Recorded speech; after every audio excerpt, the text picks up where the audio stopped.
ফের ভাঙড়ের তৃণমূল নেতা কাইজার আহমেদকে খুনের হুমকি। শওকত মোল্লার বিরুদ্ধে খুনের হুমকি দেওয়ার অভিযোগ সামনে আসছে। কাইজার আহমেদকে খুনের হুমকি দেওয়ার অভিযোগ আপনাদের জানাবো। ফের ভাঙড়ের তৃণমূল নেতা কাইজার আহমেদকে খুনের হুমকি দেওয়ার অভিযোগ। শওকত মোল্লার বিরুদ্ধেই খুনের হুমকির অভিযোগ উঠে আসছে। ইতিমধ্যেই কাইজার আহমেদের তরফ থেকে তেমনটা জানানো হয়েছে। ভিডিও বার্তার মাধ্যমেই এই অভিযোগ করেছেন তৃণমূল নেতা কাইজার আহমেদ।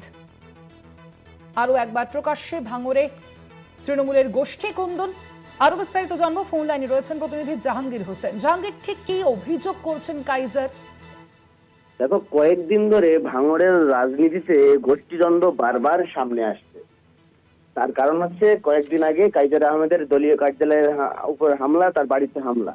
এবারে কিন্তু কাইজার আহমেদ সরাসরি শওকত মোল্লার দিকেই আঙুল তুলছেন যে তার নির্দেশে তার দলের কর্মী সমর্থক বা নেতৃত্বরা তারা কিন্তু কাইজার আহমেদকে প্রাণনাশের হুমকি দিচ্ছেন, মারধর করার হুমকি দিচ্ছেন প্রকাশ্যে। কারণ দেখা যাচ্ছে কয়েকটি ভিডিও তিনি প্রকাশ করেছেন, যে ভিডিওতে দেখা যাচ্ছে স্থানীয় তৃণমূলের কয়েকজন নেতা তারা কিন্তু সাংবাদিক সম্মেলন করে কার্যত কাইজার আহমেদকে যেখানেই পাবে সেখানেই ধরে মারবে, খেলাবে, এই ধরনের কথা বলছে।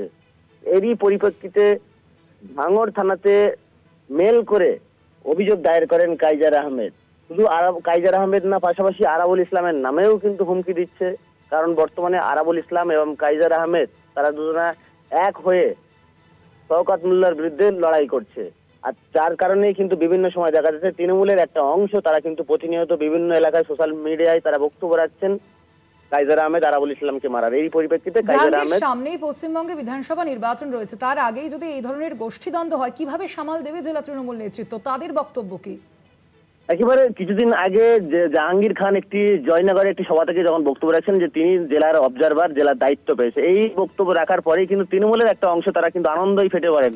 আর তারপর থেকে ঘটনার সূত্রপাত। এই নিয়ে কিন্তু আরাবুল ইসলাম, শওকত মোল্লার অনুগামী এবং জাহাঙ্গীর খানের অনুগামী তারা কিন্তু বিভিন্ন সময় মিটিং মিছিল করার চেষ্টা করে। এবার বাধা সৃষ্টি হয়, যার কারণে বারবার কিন্তু গোষ্ঠীদ্বন্দ্ব শুরু হচ্ছে। তবে বলা চলে এই তৃণমূলের গোষ্ঠীদ্বন্দ্বের ফলে আইএসএফ এর অনেকটাই সুবিধা হতে পারে বলে মনে করা হচ্ছে।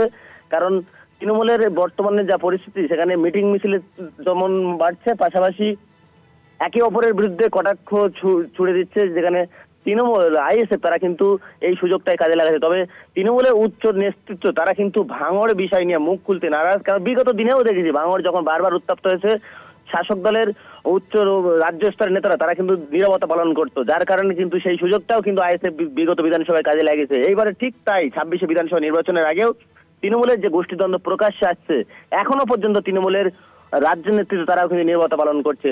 তারা যে মুখ খুলে কিন্তু অনেকটাই সমস্যা সমাধান হবে বলে করছে স্থানীয় সাধারণ তৃণমূল কমিটি সমর্থকরা। ধন্যবাদ তোমায় জাহাঙ্গীর।